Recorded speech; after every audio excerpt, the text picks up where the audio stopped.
Welcome to Living Mirrors with Dr. James Cooke. This week is going to be a solo episode, and I wanted to share some thoughts on the topic of suffering and our intuitions around it. So one way into this area is to ask the question, why isn't enlightenment easy? Why can't we just kind of stop now and be in a state of peace that's free from suffering? So that's what I mean when I'm talking about enlightenment. I'm talking about states of mind where you're just present and there's no suffering. And if you're in an environment where there are no threats, there's nothing to fear, everything's going well, you could have this intuition that we should be able to do that. We should be able to just stop and enjoy that and be at peace. But if you've ever tried to meditate, you've probably noticed that it's not in our nature as humans to be able to do that. But instead, if you sit down and try to just be still and be at peace in a way where there's zero mental agitation or any feeling of anything being anything less than perfect, you'll notice that instead your mind kind of constantly nags at you with these suggestions of things you might want to think about. Plans for the future, things that happened in the past, productive lines of thought, or unproductive lines of thought that are just entertaining, or even your own boredom. You can just end up torturing yourself with feelings of wanting to be entertained when you're not. So why is the mind doing this? Why are we suffering in these moments? And this is the kind of mild, mundane, everyday kind of aspect of this kind of suffering that is very surprisingly hard to break free from. And you may feel like if you are a self that is in control of this body and this mind, that you should be able to use your free will and your decision making to just choose not to suffer. If you're torturing yourself with boredom when you want to be meditating, why can't you just decide to not engage in those thoughts? Why can't you decide not to be engaged in that low level suffering of feeling bored? So that's what I want to kind of talk about here. And it's not just this kind of low level suffering.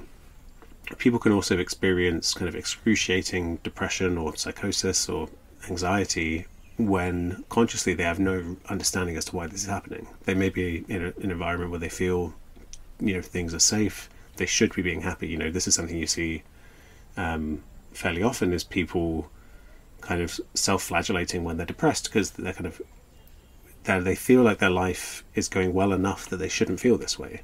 They're frustrated. There's this extra level of pain that goes with the feeling that this emotional pain of depression isn't justified.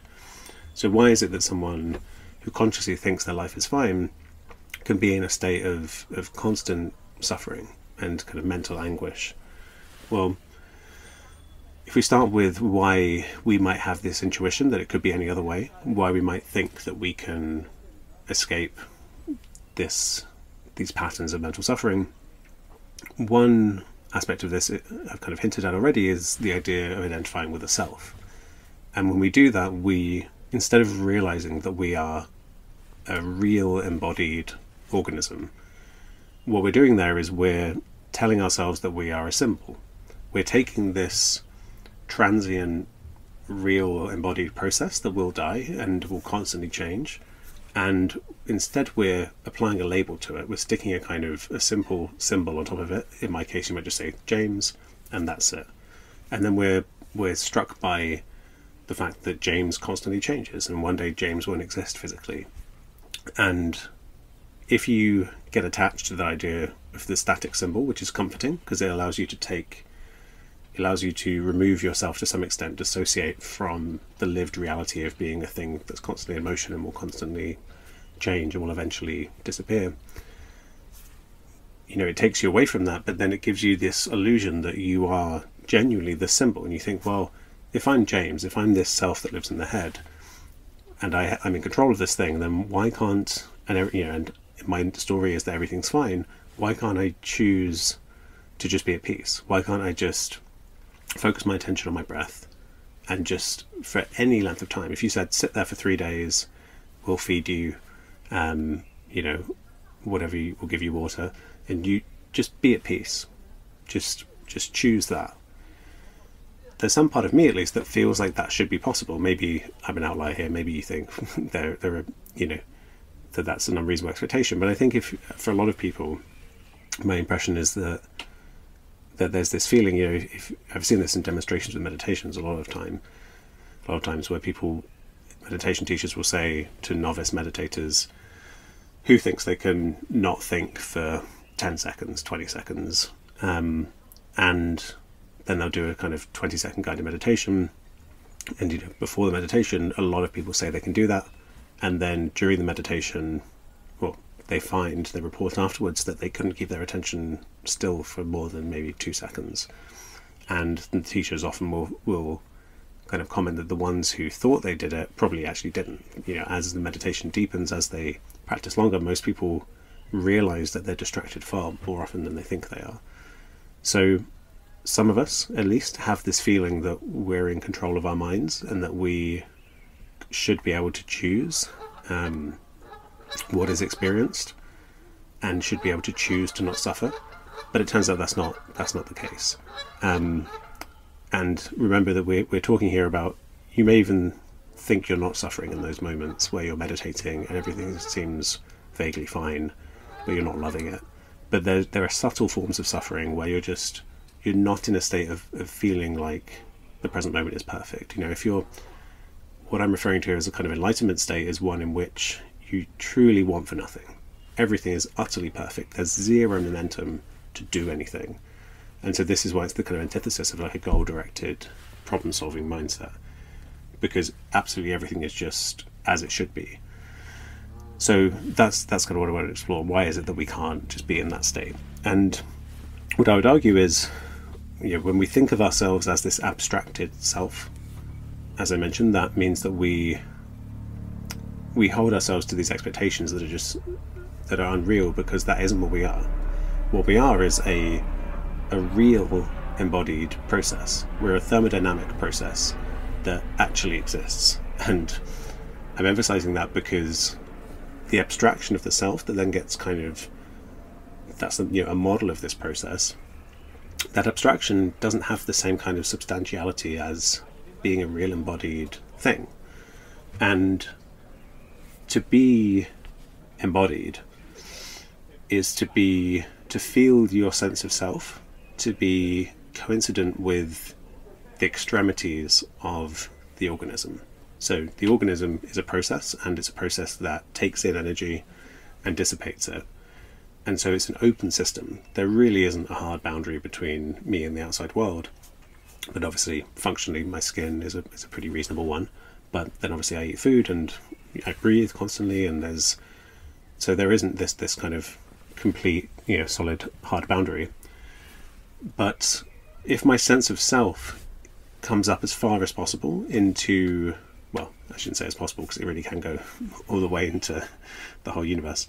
But if it goes to the physical boundary of the living system, then you're living in such a way where you're really feeling yourself to be immediately coming into contact with the forces in the world on which your flourishing versus destruction depend.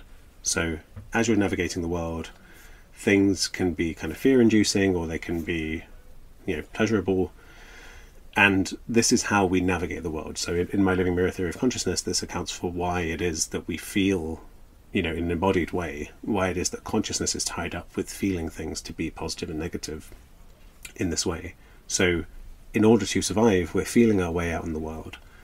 And in that process, you're right up against it. You're coming into immediate contact with the stimuli that could be aversive or pleasurable. And then for a system like us that is incredibly clever and has this kind of big brain that can do all this abstraction, if there's any level of that feeling overwhelming, if that process is interrupted and you've not developed in a way where you feel comfortable being in touch with these kind of potentially dangerous stimuli, well, then you can distort your sense of self into the abstraction, and you can say, well, I'm just this symbol of James. I can dissociate from the body and say, well, James has this body, but I could hold an attitude that's negative towards the body. If the body gets sick, I could be like, this awful body that I have to put up with, because I'm not the body, I'm living up here. And in that way, there's now an intermediary. There's a gap between the potentially threatening outside world, and your sense of self. So this is a state of traumatization to an extent. It's also, I use that word kind of in a broad sense, because standard kind of alienation of how we live our lives in a way, what we, if you're raised in nature and in a healthy human community where you're constantly playing with, you're playing in the dirt and you're digging up bugs and you're having constant kind of, your nervous system is constantly checking, oh, is this safe? Should I be afraid? And then learning, okay, this is safe. In that way, you are learning to be embodied and that it feels safe to identify with the whole kind of extremities of your body, and you feel connected to the world because you're aware of this connection, where your senses end and the rest of the world begins. So that's one way of being. But then this other way, this alienated way, where you're raised in a city and you don't come across insects and even pollen as much as you would in nature, then the body doesn't learn to respond in an appropriate way to those stimuli, and then you may even get something like hay fever. You may not even learn, the immune system may not even learn that pollen isn't a threat. So you end up with this is why I'm saying I'm using traumatized in a very broad sense here, but you end up with the system not learning how to calibrate itself. And so when you do that, there doesn't actually have to be any particularly overwhelming stimulus, which is what we usually think of trauma as, but instead there could just be a lack of calibrating. And so even small stimuli, like seeing a spider, if you've not grown up interacting with insects and learning which ones are safe and which ones aren't, could produce like a severe phobia, like a severe overreaction, because you've just not learned how to relate to these signals. Of course, I think there's an innate programming to be afraid of spiders as well. So there's a potentiality there, but you could also learn, you can easily learn to not, if you take two humans, you could shape them so that one has spider phobia and one doesn't. I'm not suggesting an actual unethical experiment here, but so I'm saying that potentiality is there, but it really comes down to how you learn to engage with the world in an embodied way, and how you wire up your nervous system to deal with these signals that are coming in, that are coming into you. And so if you do this, you can understand yourself to be this transient mortal process that's a real embodied thing. And when you live that way, you feel more alive, because you really are living through your body and in the real embodied world. And it feels, I'm arguing because consciousness is tied up with the survival process, that's where feeling comes into existence. And so if you're willing to live in this way, you're living in conscious experience in the most vivid way possible. You're living in the mode through which we construct this image of reality. If you don't do that, if you live in the abstractions, you can be left with a kind of depressive, gloomy feeling of the world. Some people with depression often feel like the world around them is a bit kind of unreal. It's kind of dissociative thing that can happen, and it's just kind of drained of color, and it's not vital and it's not alive. And so this is the kind of the spectrum that I see as accounting for, on the one hand, why you might feel that you shouldn't have to suffer and be baffled why you do, and on the other, where you see yourself as a process. And so that process is being propelled forward. There's a huge amount of momentum in what you are. Arguably, you really are only momentum. You are this process that's the sum of all the kind of causal influences coming together at this point in time and propelling you into the future. And so there's this huge momentum behind you. And this is why it's so hard to kind of change behavior. When we see ourselves as these static symbols, we forget that we are shaped by constant daily habit, and our nervous systems are sculpted to behave in the next moment based on everything in the past. And if you take away all that behavior, all that process, there really isn't anything left. There is no essence of James that's left. That's the illusion that happens when you take the symbol of being a self too seriously. So when you realize that you're this process with this huge momentum behind it, it totally makes sense that you might sit down in this moment and try to meditate. But if you've just come home from work and you've been in a problem-solving mindset all day, you've got momentum in that direction. It's going to be, because you're a real embodied thing, it's going to be hard to kind of turn on a coin and suddenly shift into a different mode of being. And even if you've not been at work that day, but for the past weeks or months, or even in your childhood, traumatic stuff happened and you've learned it's not safe to rest, then there's still momentum behind you. Or it could even be intergenerational trauma. If your grandparents lived through a war and this epigenetic effect has led to your nervous system being wired more for vigilance, it shifts you into this mode where you're just not going to stop and be present, which is what we're talking about in these states. So that embodied way of being, you've got, because we're talking about being present, another way of thinking about this spectrum is you've got this problem-solving way of being, and what that is psychologically, well, what it maps onto, kind of what the psychological mode of problem-solving maps onto physically, is being poised for action. If you're engaging in problem-solving and you're trying to figure things out to solve a goal in the future, that implies action. You're engaging in a mode of thinking in which you want to make tangible change, on the world, even if this is the most abstract stuff like mathematics. And say it's purely academic mathematics that's not really aimed at any productive output, then, or application, then you're still engaged in a mode of thinking that evolved for behavior. And so there's recruitment of mode, of like systems in the body and in the nervous system that are there for action. So states of arousal, increased vigilance, this mode of arousal and generally being kind of activated is the opposite of what we're talking about with these states of being present and not suffering.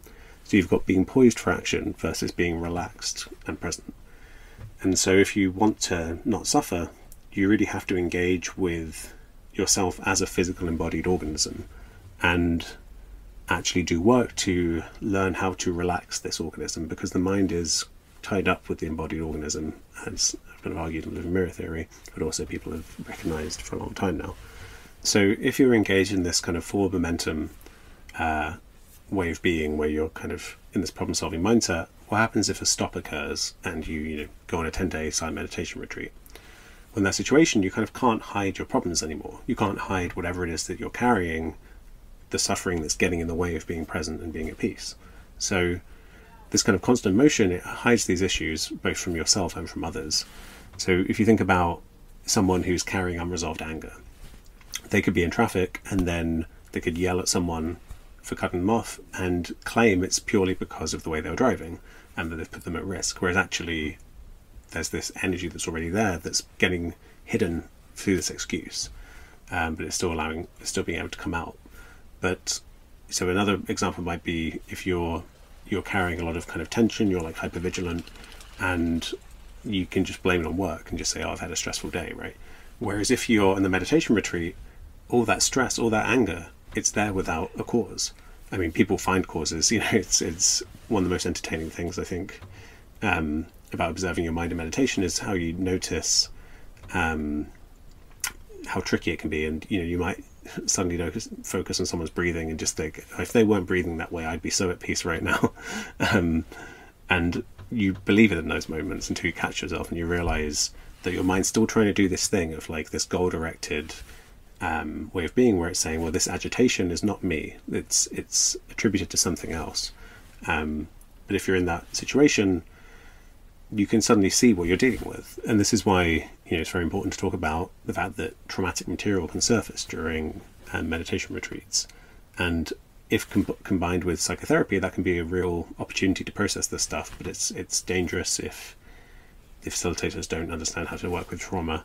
And it's dangerous if people in meditation communities kind of suppress this or don't focus on this as an important aspect of something that can happen in meditation.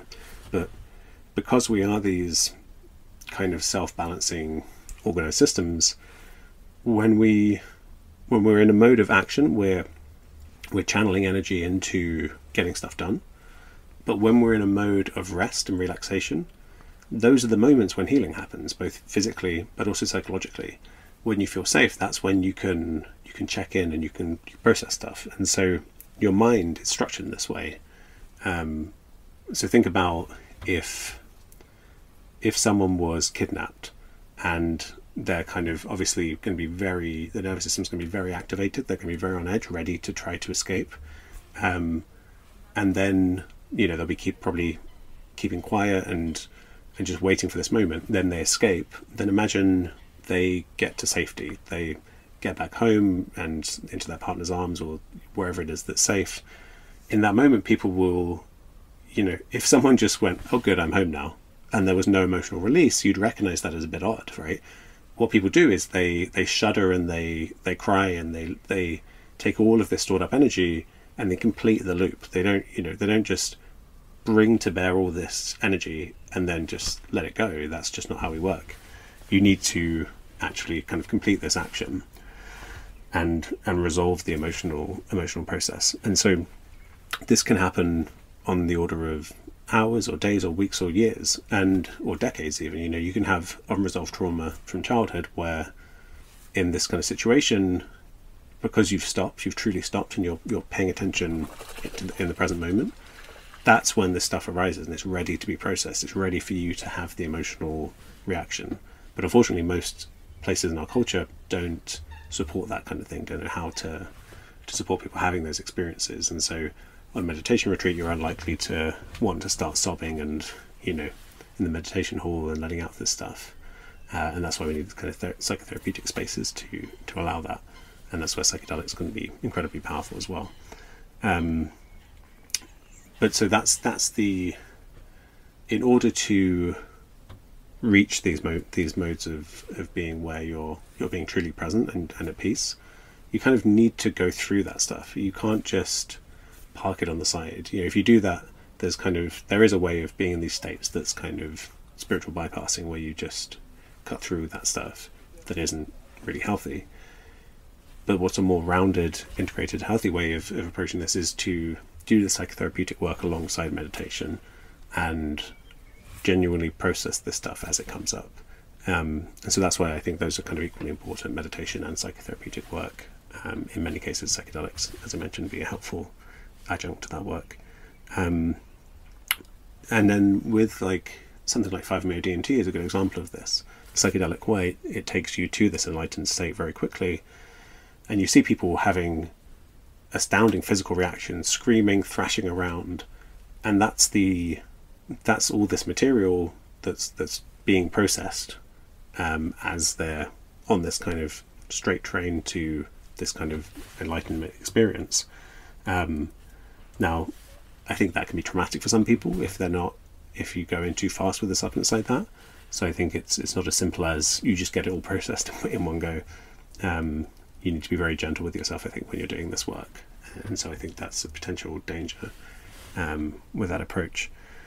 But it shows you this aspect of catharsis. And, for me, I found for my kind of psychedelic healing work, it was really necessary to be in a mode where I was doing slow, relaxed, deep breathing. I learned how to do these trauma releasing exercises where you engage these kind of neurogenic tremors, this kind of hip shaking that happens at a frequency you couldn't consciously do. And in that mode, your parasympathetic nervous system is activated and you're in a mode of relaxation. And no matter what the material that comes up is, no matter how dramatic or scary, all that happens is the breathing deepens, the hips get more intense, but you stay relaxed. It's the opposite of winding yourself up into a panic attack. Before I did any of this work, I would have frozen and clenched and breathed into my chest or not breathed at all. And that's the kind of mode where you could get wound up into a panic attack. But so catharsis, and it's kind of insisting that your body be relaxed, really, or not insisting and forcing it to, but aligning yourself with that mode and allowing any material to come up and just for your body to do whatever it needs to do.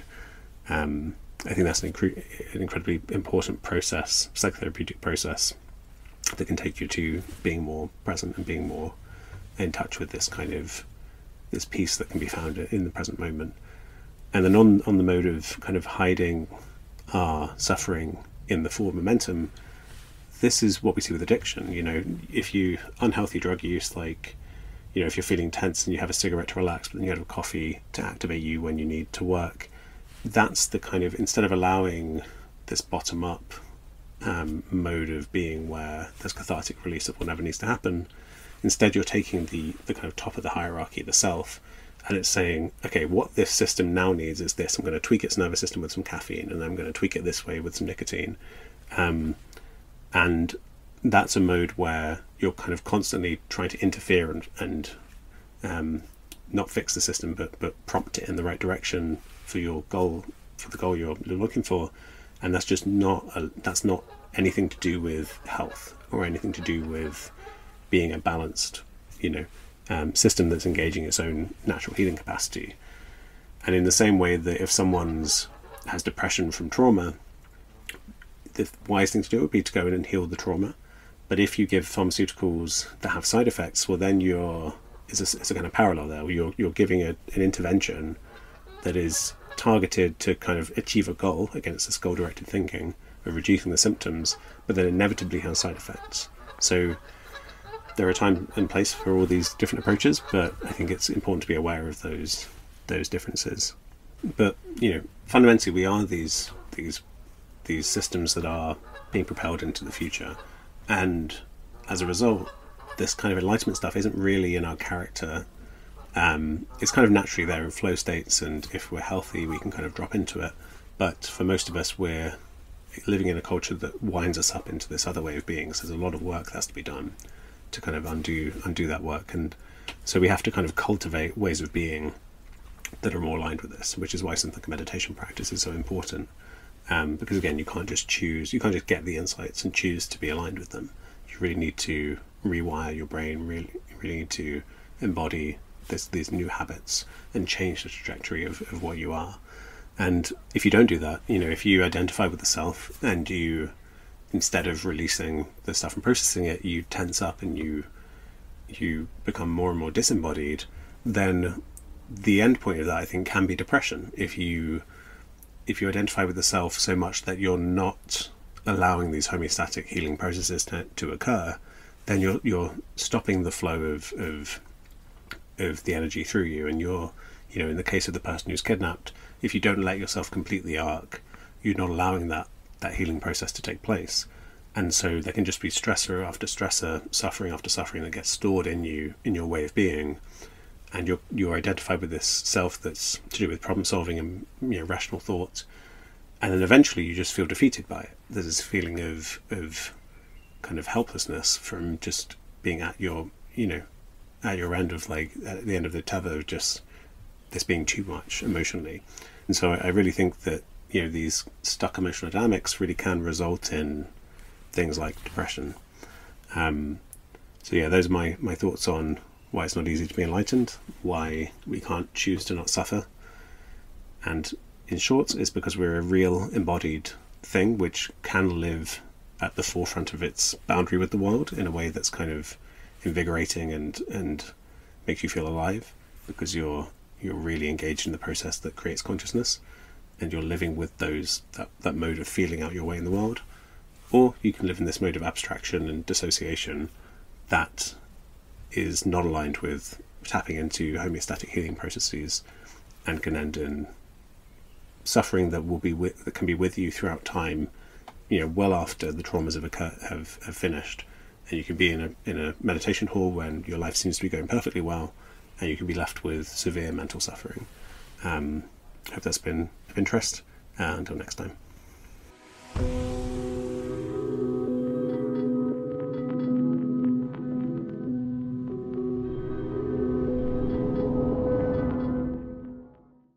Thanks for listening. If you're watching on YouTube, please like and subscribe. And if you want to help the podcast reach a wider audience, you can leave a review on Apple Podcasts. Finally, if you want to offer financial support, you can go to patreon.com/Dr. James Cooke.